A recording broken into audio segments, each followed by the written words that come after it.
So today we are going to be talking about reconciliations. So initially we're going to just discuss bank reconciliations, and then we're going to do another example of a creditor's reconciliation. I've posted a question for you on Blackboard. You would have seen that in the announcement. So there is a class question for us already that you can open a little bit later and you can look at what is required and all the information therein, and then we'll work through it. But let us just start by talking about bank reconciliations.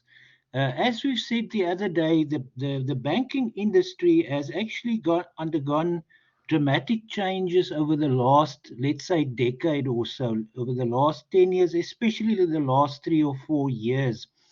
Now, the norm in the old days was that you would keep your records, you will keep your cash receipts journal, you will keep your cash payments journal, you will keep your bank account in your general ledger up to date, and so on. And then only at the end of a month would your bank actually send you a bank statement. In the old days, it was still by snail mail, right? The real hard copy in the mail. In later years, they would email it to you as an attachment, a PDF. But anyway, things have changed. Nowadays you can log into your bank's website at any time, 24/7, right? So it is not really necessary for any business to wait until the end of a month when the bank statement is actually being generated. The accountant can at any time go into the site, into the bank site, go and have a look what bank charges were there today. Did we perhaps earn interest on our credit balance for the month today? Did we perhaps pay some interest, or they charged us interest on an overdraft? So we can keep that up to date basically on a daily basis. So at the end of the day, really, what your reconciliation does is to identify either something that you have missed during the month. In other words, you might not have picked up all the bank charges during the course of the month. So your bank reconciliation will point that out. Or if the bank had made a mistake, the bank reconciliation will point that out, right? And you've seen Mr. Adams demonstrate a bank reconciliation on Monday. So you're basically going to tick off all those items that correspond uh, with the bank's records, and yours correspond with the bank's records. Remember, what happens with any reconciliation is that you've got two parties, two different parties, in this case, the business and the bank, and those two parties keep track. They record exactly the same identical transactions, right? They record the identical transactions. So at the end of the month, why you are doing the bank reconciliation is to see whether there are any differences, between amounts that you have recorded and amounts that the bank has recorded. And we must now remember also that the bank is a debtor almost of ours, right? They owe us our own money. And for the bank, we are basically virtually a creditor. They owe us the money. So their credits will be our debits, and our credits will be their debits, right? So it's almost like a mirror image of one another. So I just wanted to mention that about bank reconciliations. Have you got any questions on bank reconciliations before we now proceed to the creditors reconciliation? You're welcome to ask it in person. I've now plugged in my speakers again, which are unplugged to save some battery power, or you can type it in the chat. In the meantime, I'm just going to share that class question of ours.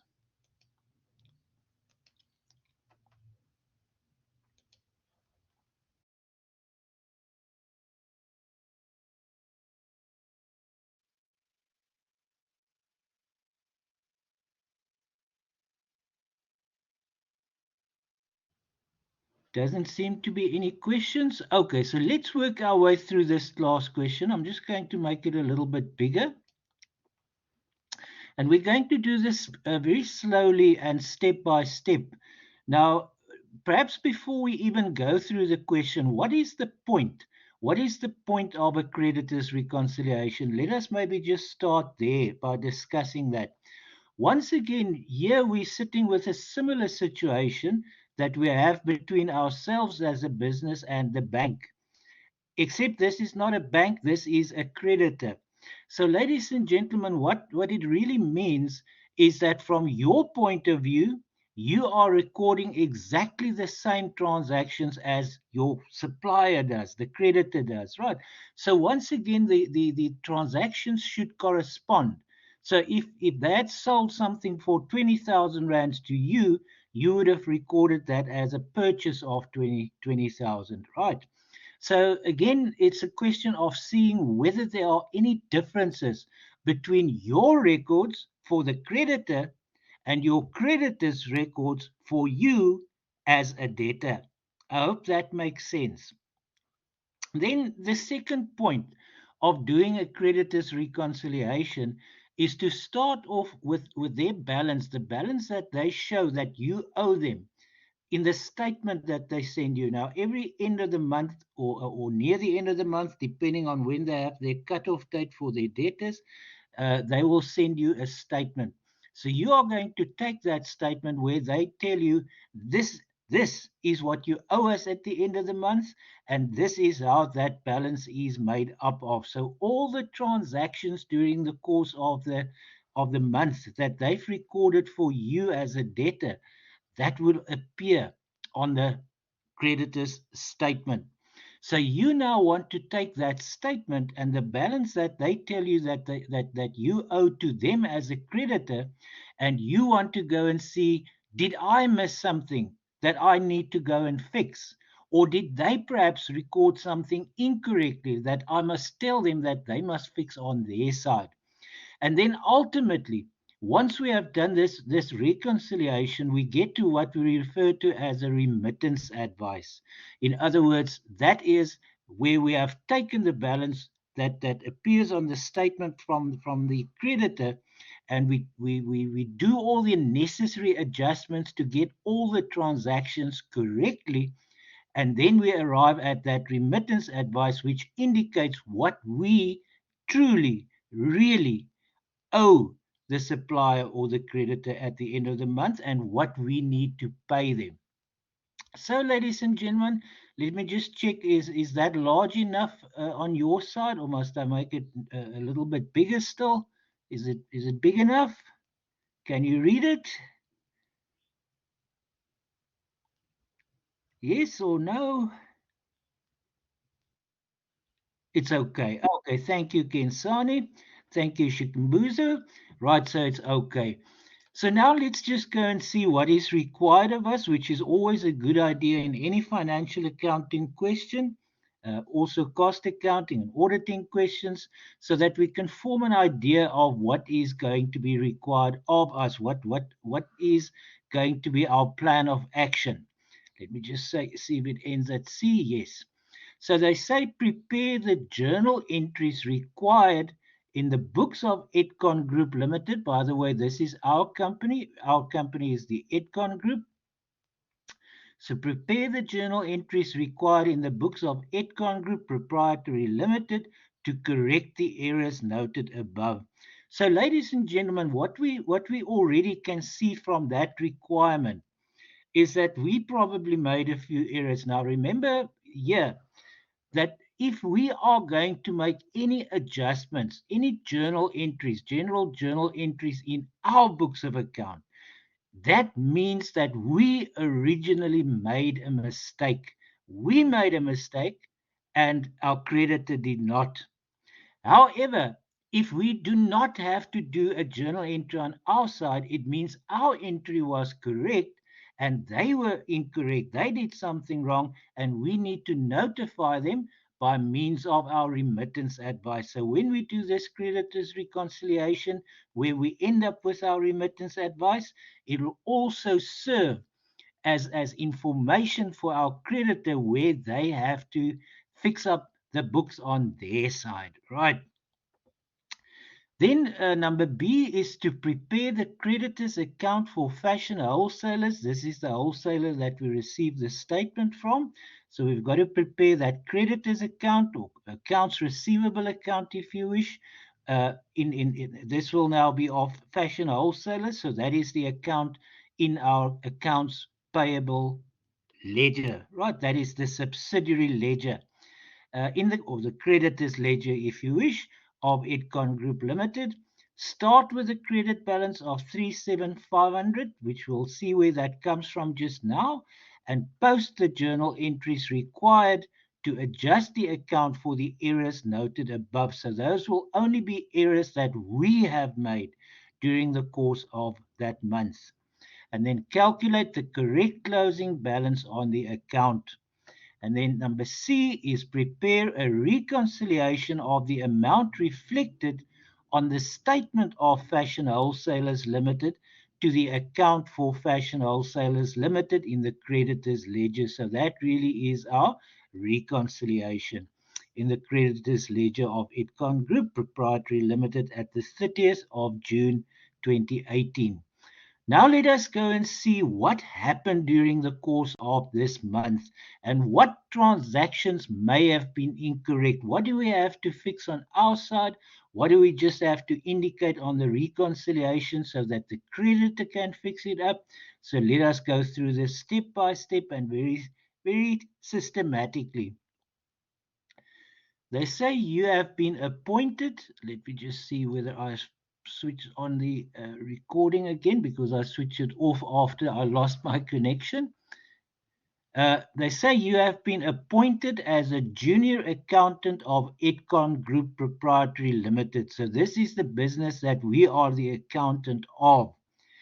During your investigation of the accounts in their creditors ledger, this is now the creditors ledger, the subsidiary ledger for Edcon Group, at the 30th of June 2018, you found that one of the accounts, Fashion Wholesalers Limited, this is the supplier, did not agree with the monthly statement received from them. So we saw that all our other accounts, all the other suppliers that we have, the statement balance agrees to the balance we have in our creditors ledger, except for this one. So this is the exception. So now we'll have to go and find out why. Why does the balance that they indicate on their statement not agree with the balance that we have for them in our creditors ledger? So they are saying here, for that one, it does not agree. So the monthly statement received from Fashion Wholesalers, the supplier, showed a debit balance. Now, remember, again, this is now going to be the mirror image, ladies and gentlemen. What is for us a credit is for them a debit. Remember, they're a creditor of ours, but for them, we are a debtor of theirs. So, again, just like in the case of a bank statement, it is going to be the mirror image of our transactions. So, our debits will be their credits, and our credits will be their debits. So here they are saying the monthly statement received from Fashion Wholesalers Limited showed a debit balance of 42,200 Rand. So what does that mean? What does that mean on the 30th of June 2018? It means they are saying to us that according to their records, we owe them a total of 42,200 Rands. That is why that balance is showing on the statement that we've received from them, right? That is what they believe we owe them, right? But on the other hand, while their account in our creditors' ledgers shows a credit balance of 37,500. So, ladies and gentlemen, because that is the balance, the credit balance for that particular supplier in our creditors' ledger, that means, according to our records, in our opinion, that is what we owe them. So they believe we owe them 42,200 rands. We believe we owe them 37,500 rands. So now we've got to go and explain and find reasons for why there is such a difference. That difference looks like it's just short of about 5,000, looks like about 4,700 or thereabouts, right? So we have to find out why there is a difference, and if it's our error, we've got to correct it in our books, and if it's their error, we've got to tell them that this is their error and they must correct it in their books. Right, so let us carry on. They say, on comparing the monthly statement with the account in the creditor's ledger, you ascertain the following. First of all, A, B, C, D, there are six of them, six different items that make up hopefully that whole difference. So they are saying, first of all, in A year, purchases of inventory amounting to 310 rands was incorrectly recorded as 3,100 on the debit side of the creditor's ledger account due to human error. So accidentally, that creditor's clerk, excuse me, the creditor's clerk added 1 0 too many. So instead of entering 310 rand, in the creditors ledger account, this is now our creditors ledger account, they recorded 3,100 rands on the debit side. Now, ladies and gentlemen, there are two things that we've got to think about here. Let's start with with probably the very first consideration. Is this our error or is it their error? If you can just type for us in the chat there.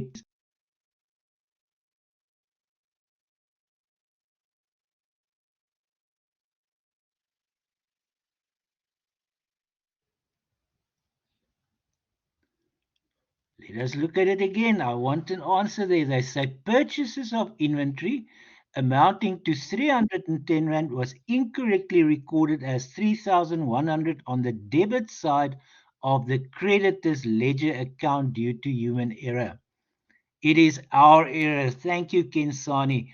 It is our error. Our creditor's clerk accidentally added a 0 there.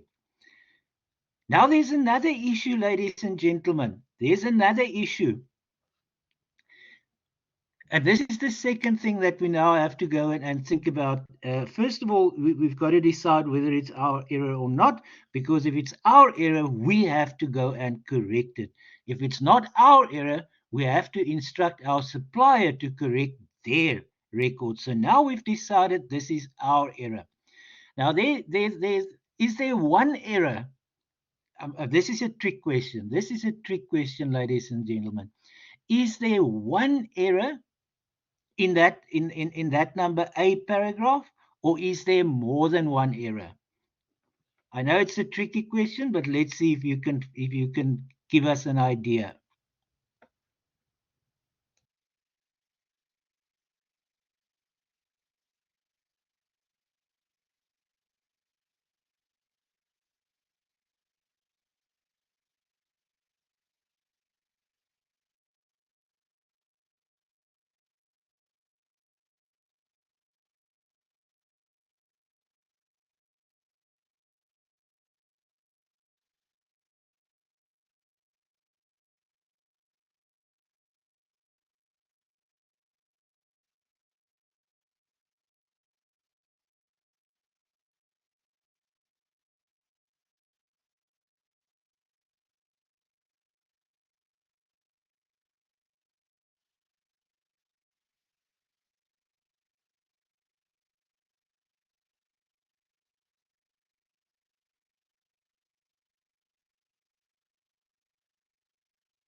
Oh, I'm so sorry, ladies and gentlemen. I'm so sorry. My microphone was off. I just had to clear my throat and I forgot to switch it on again. I'm so sorry. Um, I don't know where you lost me. Let us maybe start again. So we have now determined that it is our error. But what we also need to understand, or what we need to analyze here is the amount that has been incorrectly entered in our ledger, in our creditor's ledger, is that the only mistake? Is that the only mistake in that paragraph number A? Thank you, Kensani. Thank you, Kensani. That is exactly it. Many students would not have picked this up. So let us analyze that exactly what Kensani says there. So Kensani says it's supposed to be on the credit side. Okay, and you are spot on there, right? That is the other error. So let us just analyze it again. They say we made purchases. This is what we have to now understand. We've made purchases of inventory. Okay, we now know that we've used the incorrect amount. It should have been 310 rands, but we accidentally entered 3,100, so it's the wrong amount. But then, ladies and gentlemen, besides that, they also say on the debit side of the creditor's ledger account. Now, you only debit your creditor if you make payment to them, or if you are issuing a debit note to them, or they have issued a credit note to you for goods returned or something like that. If you purchase something from your creditor, you're going to either debit purchases if you are using the periodic inventory system, or you are going to debit inventory if you are using the perpetual inventory system. And the point is, you will credit the creditor's account in the creditor's ledger. So there are two mistakes. The amount was incorrect, as well as the side on which it was recorded. So now we've got to go and fix both of those errors there. So let us see how we do that. So this will require a journal entry. That is the point that we're leading up to. So this will require a journal entry from our side, because it's something that we have to go and fix. So, ladies and gentlemen, there are two ways in which we can do this. We can do it in one entry, or we can do it in two separate entries.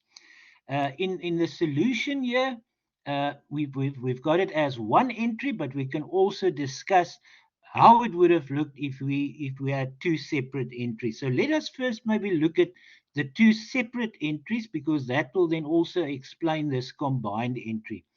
So when it comes to the two separate entries, what we have to do, ladies and gentlemen, is first to correct, to cancel this incorrect transaction, right?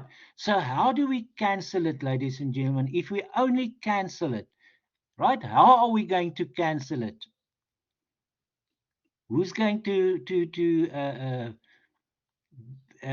provide us with an answer there? So how are we going to correct that?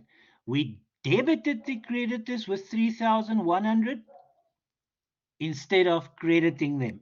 So that has got to be rectified. That's got to be nullified. We've got to cancel that out. And then we also have to go and record the correct entry. So, ladies and gentlemen, without displaying the solution, let's think about this. To cancel that, to cancel the incorrect entry, what do we have to do with our creditor's ledger account? It was debited instead of credited. But just now, we now have to go and credit it.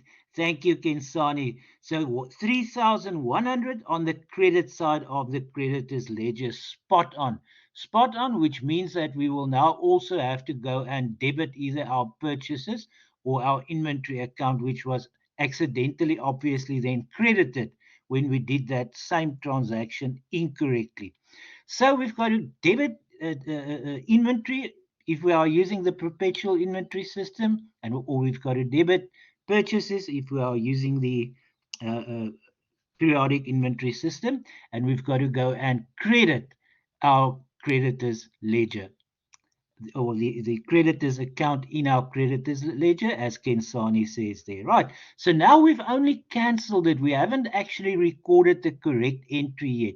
So how are we now going to record the correct entry?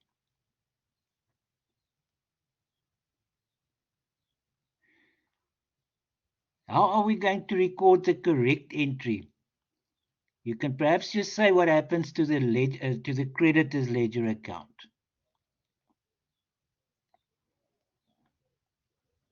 Do we have to debit the creditor's ledger or credit it with that 310 now for the correct entry?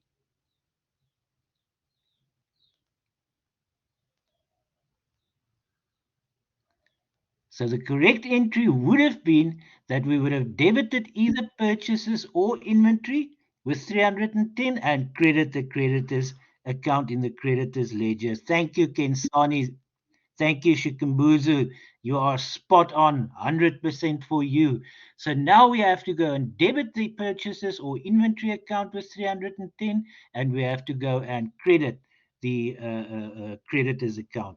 So, in other words, we've credited the creditor's account with 3,100 rands just to cancel the incorrect entry, and then we credited that creditor's account again with 310 rands to record the correct entry. That is why we have that journal. So let us now scroll down to it again, ladies and gents. There we go.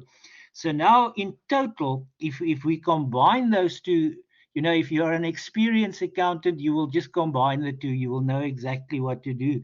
But we are not quite experienced yet. We saw there that we are junior accountant, or what did they call it, a junior accountant. So we are still learning our craft and our trade.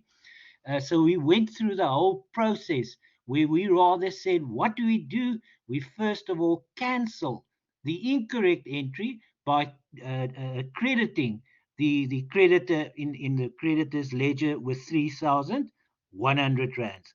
And then we also go and record the correct entry where we have to go and credit them again with the 310 rands.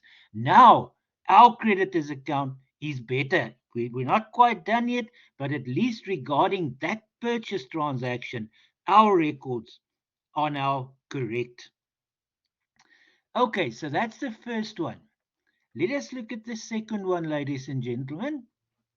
And if there are any queries, I am keeping my eye on the chat as well. Then you are welcome to type it there. Then they say in paragraph B, inventory returned by Itcon Group. So we purchased inventory, but we returned it to that supplier, which is called Fashion Wholesalers. So they say inventory returned by us, Itcon Group, to the value of 1,400 was accurately recorded as 1,400, so the amount is correct, but on the credit side of Fashion Wholesalers ledger account. Right. So we returned the goods, ladies and gentlemen, so we cannot go and credit our creditor again. Just like we said about 5 minutes ago, we debit them either when we pay them or when we return goods to them. So here they are saying we did it just exactly on the wrong side. So inventory returned by us to the value of 1,400 was accurately recorded as regards to the amount of 1,400 rands, but on the credit side of Fashion Wholesalers ledger account instead of on the debit side. Okay, ladies and gentlemen, now we're going to go through our normal little process here. Is this our error or is it their error? Let's start there.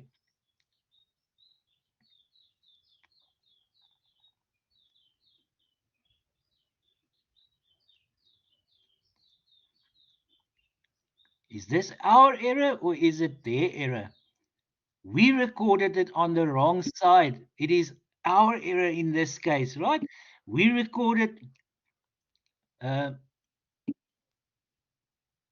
it is our error, right? So what they are saying, let us maybe just go through it again. They say inventory returned by us to the value of 1,400. The amount was correctly recorded, but it was recorded on the credit side of Fashion Wholesalers ledger account. So what they mean by that. What they mean by that is the Fashion Wholesalers ledger account in our ledger, right? In our ledger. That is, I know it doesn't, it's not so clear there, but that is what it means. So it's their account in our ledger. So we incorrectly credited it in our ledger. So now we've got to go and fix that, ladies and gentlemen. And again, I'm just going to show you there. You can do this as one entry or two entries, but because we are still learning our trade, as they say there, we're a junior accountant, we want to go through the whole process of how to do this. So first of all, we've got to correct this. We've got to cancel the incorrect entry, right?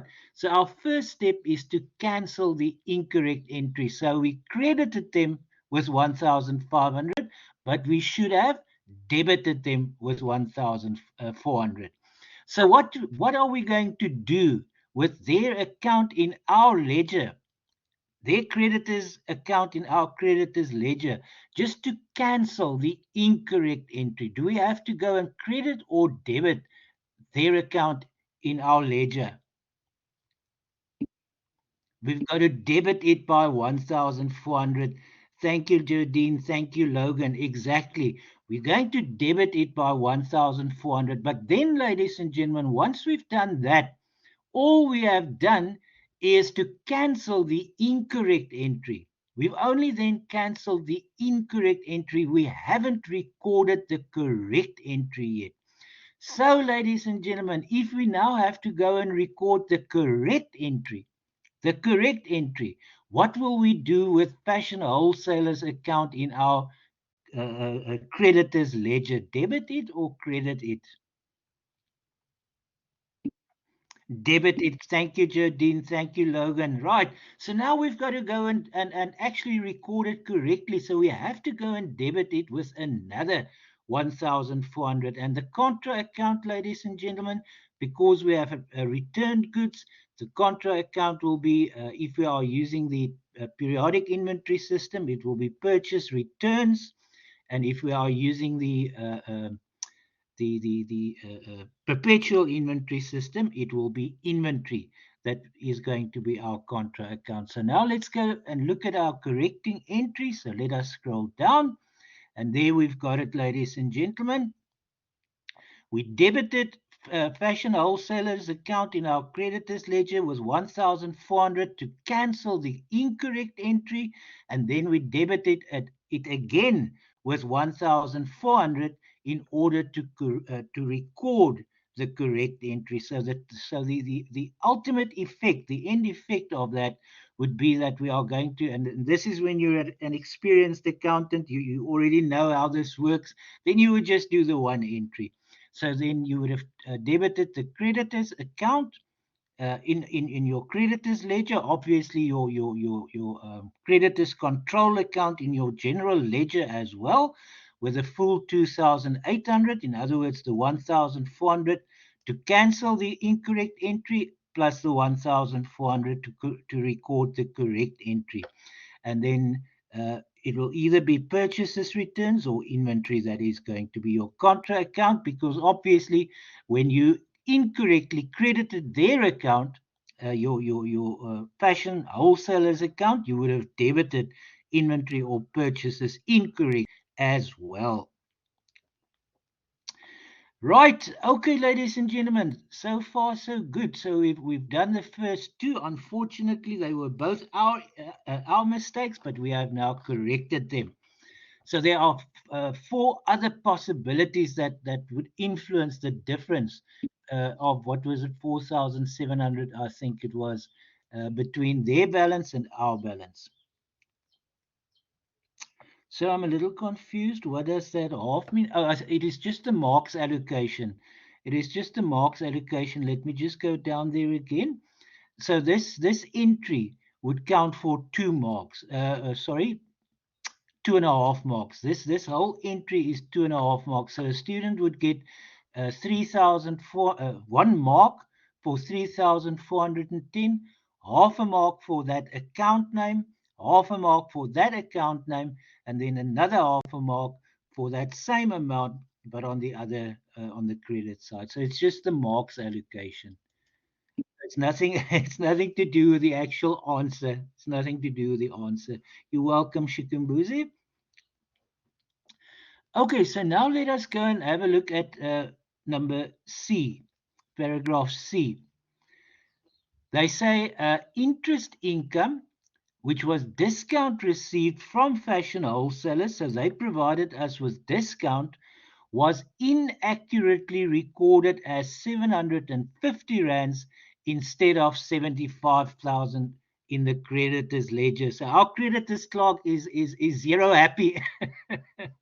He or she seems to add an extra zero sometimes.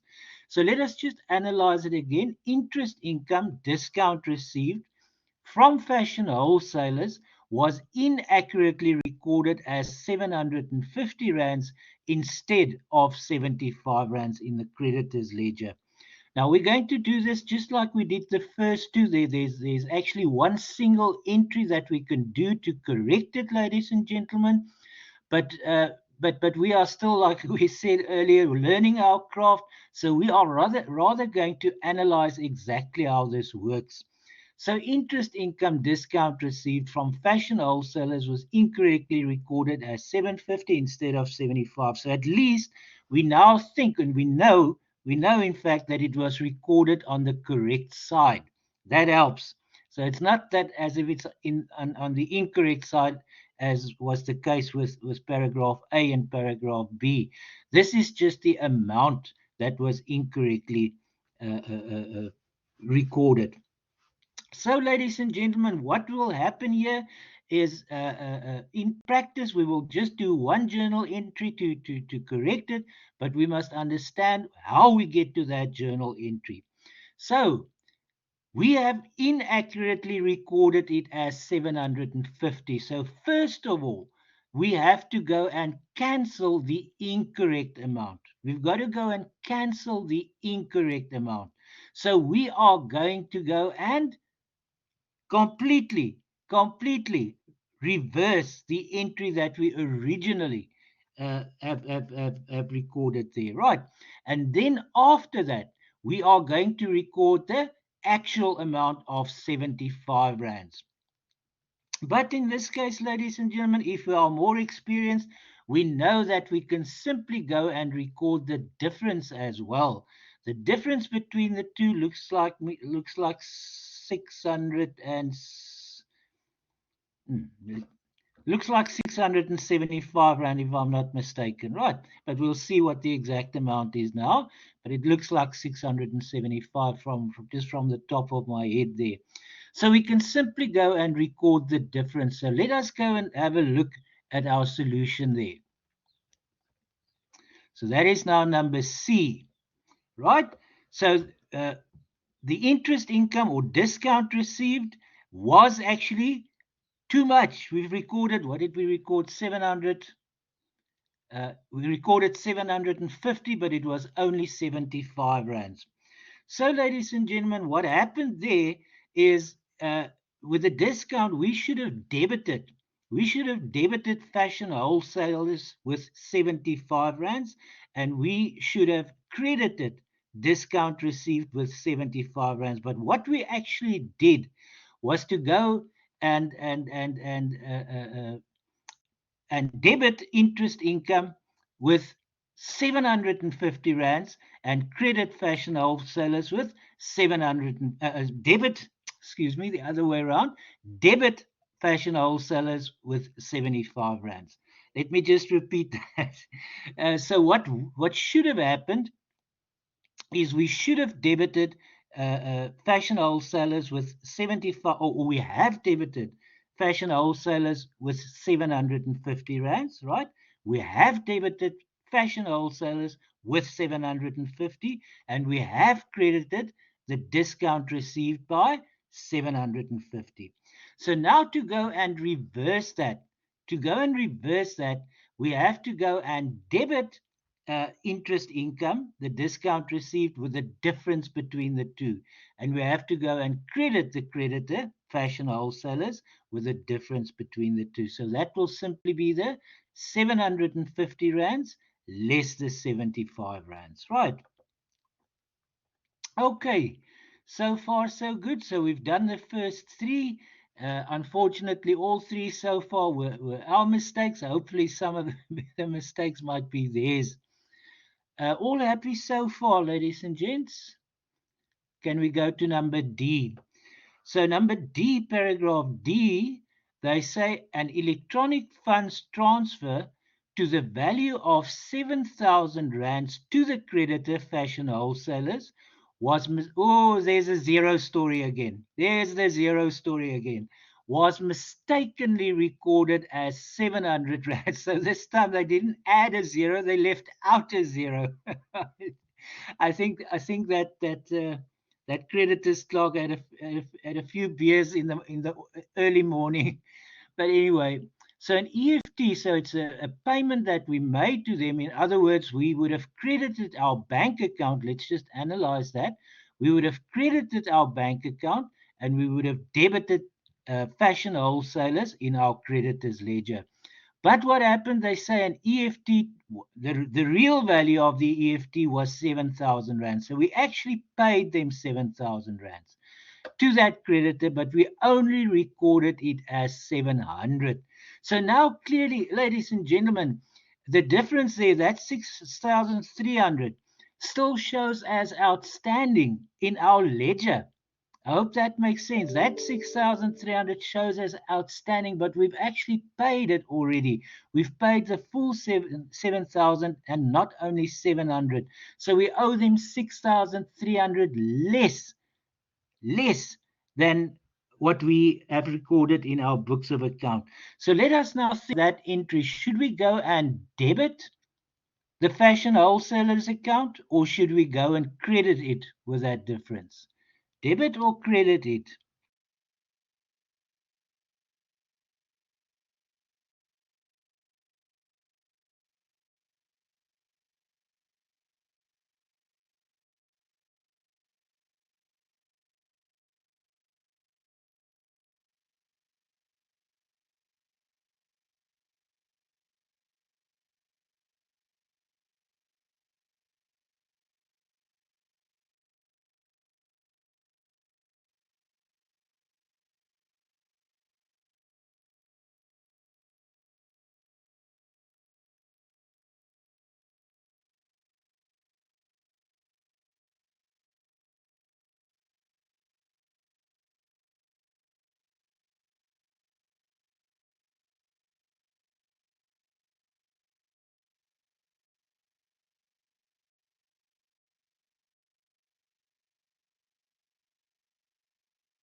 Thank you, thank you. I did it again. I did it again. I was cleaning my throat and I switched it off, and I'm so sorry. I'm so sorry. I don't know what's. I think I had too much of a long day. All these morning classes. Old age. Thank you, Shikambulu. I think that is pretty true. That is pretty true. Now, where were we? Let us just maybe start again there. So what we are saying is that for that 7,000 rands, we owe them. We recorded the 7,000 rands that we've paid them only as 700 rands, right? So we actually owe them 6,300 rands less than that appears in our books of account. But at the same time, we would probably also have recorded it as 700 in our cash payments journal, right? So we also got 6,300 rands less in our bank account than what we think. So we owe them less, but we've got less money, right? Because we've paid them that difference of 6,300. So to go and correct that, and thank you for pointing it out that I was again on mute. Uh, what we have to go and do, we now have to go and debit our creditor, fashion wholesalers in our creditors ledger with that 6,300 rands that we have paid them, more than the 700. And we've got to go and credit our bank account because we've got 6,300 rands less in our bank account than what we think. Okay, ladies and gentlemen, so we have corrected that error as well. So that is now number D. So let us go to number E. Ladies and gentlemen, I'm going to clear my throat again, so I'm going to switch it off. If I don't switch it on within 10 seconds, put a hand up again, please.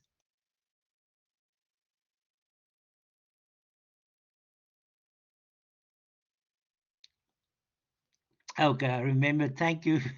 Thank you for making me, putting my attention on that fact. Okay, so let us go to number E. They say fashion wholesalers, this is now our supplier, reflected an invoice of 1,500 rands on their statement. So this is not in our ledger. This is what appears on their statement. They reflected an invoice. What does an invoice mean? It means they've sold something to us and we've bought something from them.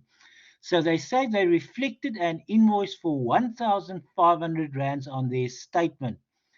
This, however, relates to one of their other customers, the Edcot group, not the Edcon group, right? And therefore, it is not our invoice. It does not belong to us. So the first thing that we've got to go and decide here, who made the mistake? Is it our mistake or is it their mistake? It is their mistake. Thank you, Jodine. So if it is their mistake, ladies and gentlemen, then we know we do not have to go and adjust our records. Our records are correct, right? They made the mistake. They put it on the Edcon group account is instead of the Edcot group account, so it's their mistake. So there's nothing for us to correct. But in practice, we will have to notify them. We will probably first of all phone their debtors clerk and say, "Whoa, whoa, whoa! You debited us with an invoice that does not belong to us."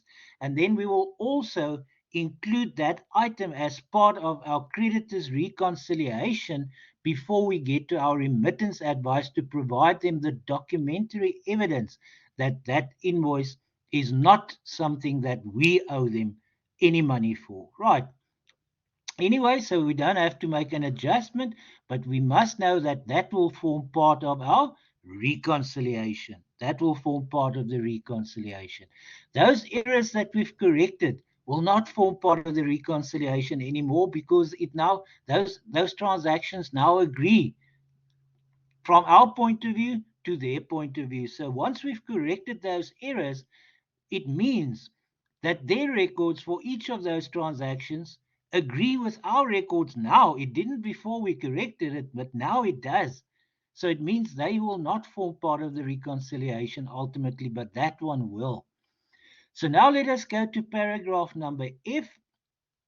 They say the statement of account received from Fashion Wholesalers Limited was overcast by 8,215. Now, what is meant by overcast, ladies and gentlemen? This is really an auditing term, and the person who actually drew up this question is she is the head, she is the subject head or subject coordinator for auditing three. So you can see a auditing influence there. So what is meant by casting? It is just an auditing term of adding up. It really yes, or the additions thereof. So if you say you are casting a ledger, it really means you are adding it up. And if you are adding it across, if you've got a table where you add across, then they often refer to it as cross casting. So casting you adding up a column, and cross casting you are adding up the total of a row. So it was overcast, so it means they've added it up incorrectly, and they've added it up incorrectly too much by 8,215 rands too much. So again, let us just go through our normal reasoning here. Is this our mistake or is this their mistake?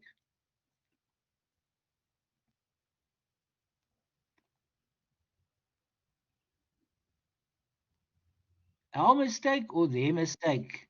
Their mistake. Thank you, Kensani. Exactly, it's their mistake. Which in turns mean, thank you, Shikambuzo. Exactly, which in turn means that we do not have to go and correct anything, right? Our records are spot on with regards to that, but their records is obviously incorrect because the statement that they've sent us is incorrect. So what we will do again, ladies and gentlemen, we will notify their debtors clerk. We will probably phone him or her and say, whoa, whoa, whoa, whoa, whoa.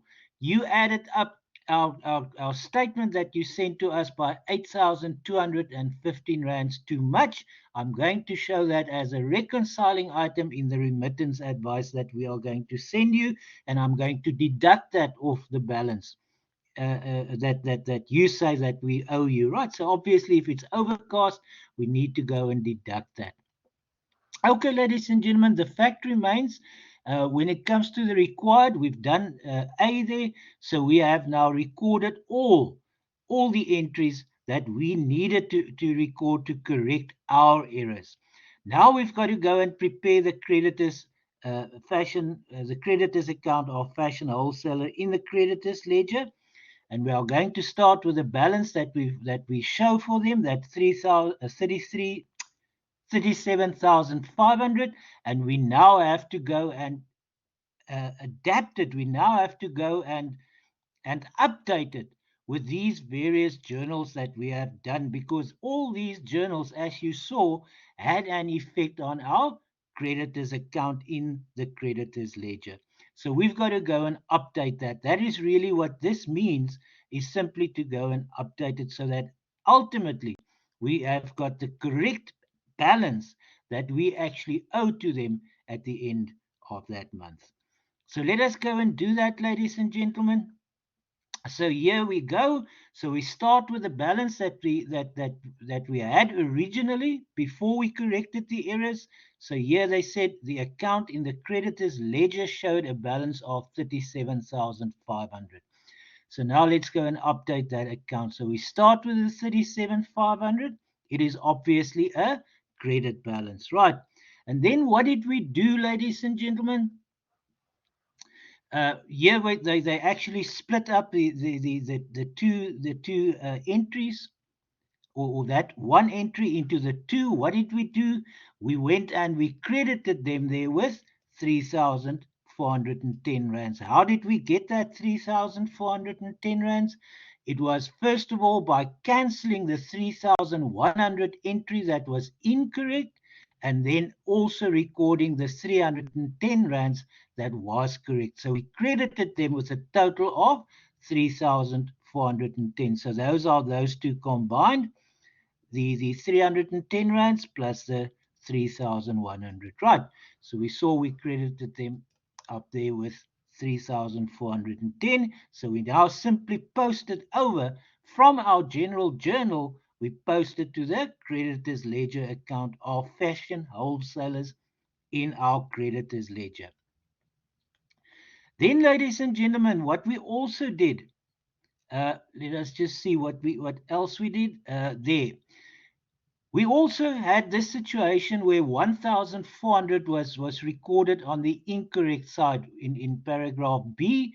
So we went and we debited them with 1,400 to cancel the incorrect entry, and we debited them again with 1,400 to record the correct entry. So that means we debited them with a total of 2,800 for that entry, right? So now we've posted that journal. So let us go to our third journal.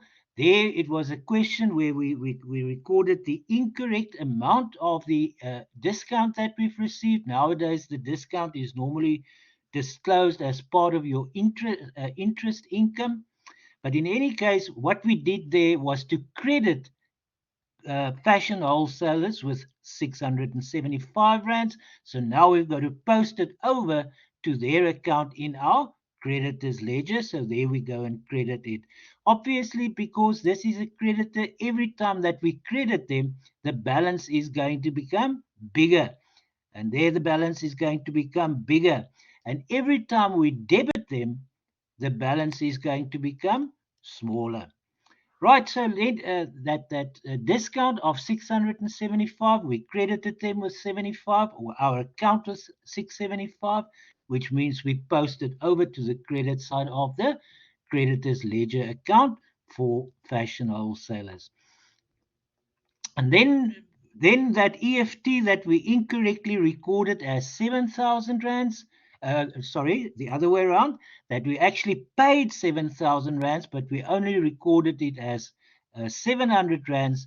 To correct that entry, we had to go and debit fashion wholesalers account in our creditors ledger with 6,300 rands. So now it's simply a matter of posting it. So there we have posted that EFT correction 6,300. So, ladies and gentlemen, if we have not made a cast error, if we have not added it up incorrectly, it means we truly believe that what we owe them is actually 32,485 and not what did their statement say? Not 42,200. So let us just see what that difference is. Now it's an even bigger difference. So they said 42,200. I've just got my little calculator here. And we believe, in actual fact, after we've done all the corrections of our entries, and that one made a major impact. I mean, that is a whole 6,300 rands less that we owe them than what we actually thought. So it means we actually believe now we owe them 32,485. So let us see what that difference is. 32,485. So it's 9,715 rands. So the difference between what they say we owe them and what we believe we owe them is,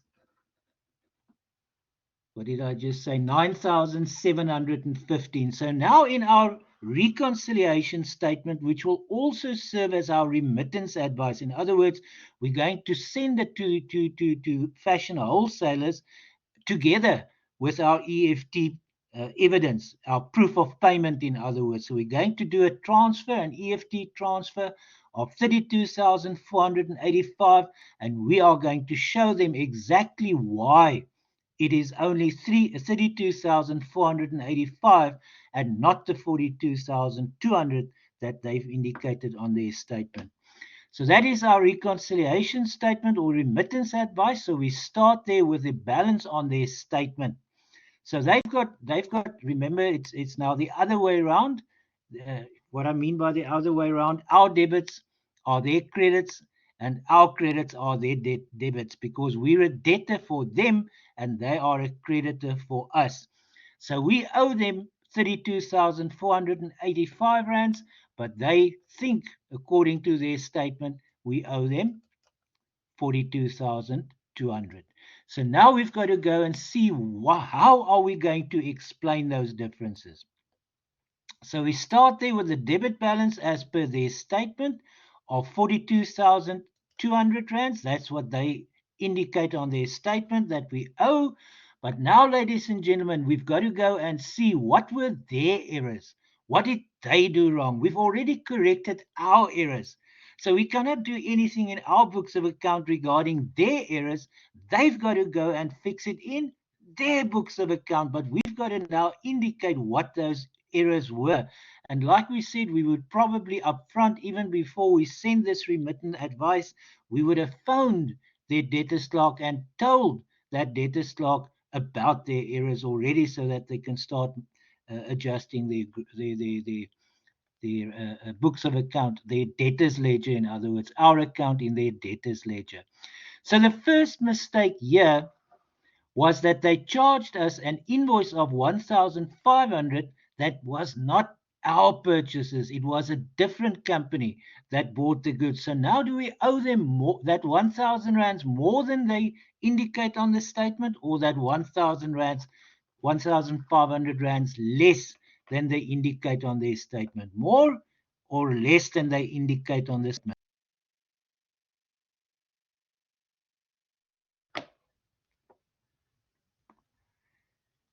Would it bring that balance that they think we owe them down, or make it more? In other words, they've overcharged us, right? They've overcharged us. So it's going to make it more or less.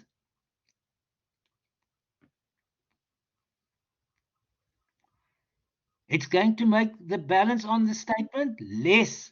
It's going to make it less, ladies and gentlemen. That 1,500 Rand invoice that they charge us, that's on their statement, that is part of that 42,200, shouldn't be there.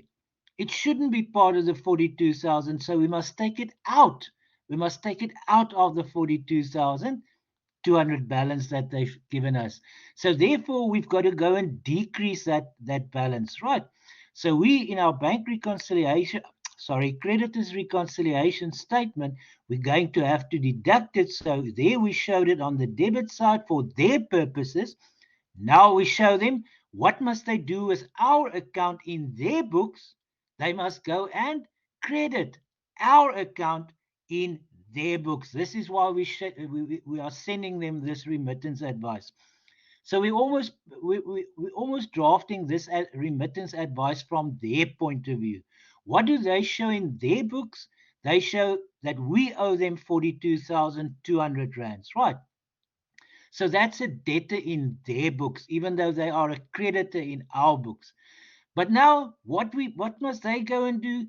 They must go and credit our account in their debtors ledger, right? So it means that is going to be deducted from the 1,200.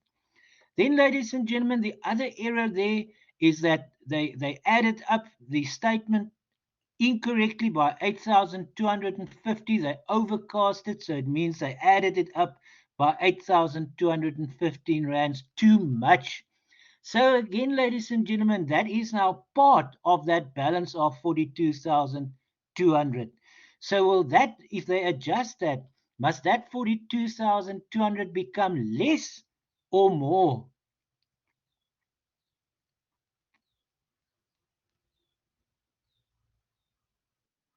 Less. Thank you, Jodine. Exactly right. So thank you, Nolindi. Exactly. It must be less than that. They've added it up by 8,215 too much.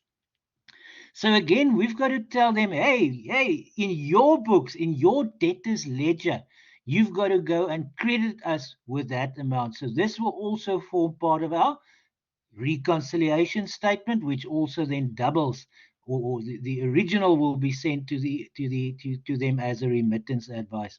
So we are saying you must also now go and credit our account in your books by 8,215 rands in order to correct that error where you've added up the statement and probably the account itself, because the statement will be a reflection of the debtors, our account in their debtors ledger. So the debtors ledger itself will also probably incorrectly add it up. So that means you've got to go and credit us with 8,250 15 rands, which in turn means that we truly, really owe you an amount of 32,485 rands. And that is the amount that we are going to send you as an electronic funds transfer. And that now corresponds with the amount shown or reflected in the account in our creditors ledger. Okay, so there we've gone through a very comprehensive example regarding a creditors reconciliation, ladies and gentlemen. Just to summarize it again, uh, and this basically applies to a bank reconciliation as well. So both of them, these principles apply. We've got to go and compare the various entries that we find on the statement and compare them with the entries that we've recorded in our books of account. Where we find there are differences, we have to act upon the differences. If the difference is as a result of our error, we have to go and correct it in our books of account. Right? You see, that is the process that we followed. However, if that error is not our error, it is their error, there's nothing for us to correct in our account, but we've got to show that those errors of the other party, our supplier, or our bank in the case of a bank reconciliation, as part of the bank reconciliation to explain why there is a difference between the statement balance and the balance that we actually owe them. Right? So that in a nutshell is how these reconciliations work. Okay, ladies and gents, are there any questions from your side, either with regards to bank reconciliations or creditors reconciliations?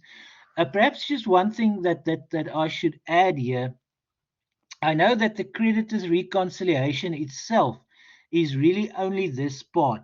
The creditors reconciliation is only this part, but in practice and in a test or exam question, we must always remember that part of drawing up this reconciliation is that if we identify any errors on our side, errors that we've made, we've got to correct them. We've got to correct them. The whole point of doing a reconciliation is that both sides' records will be correct at the end of the day.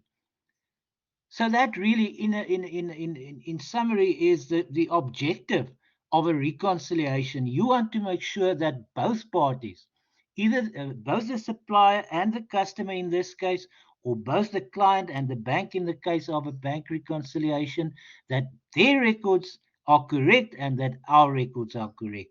So if there are any discrepancies between the statement that they send us and our records, and it is our error, we've got to go and fix it as part of that, of performing that reconciliation. Okay, so we have now summarized that as well. Are there any questions from your side, ladies and gents?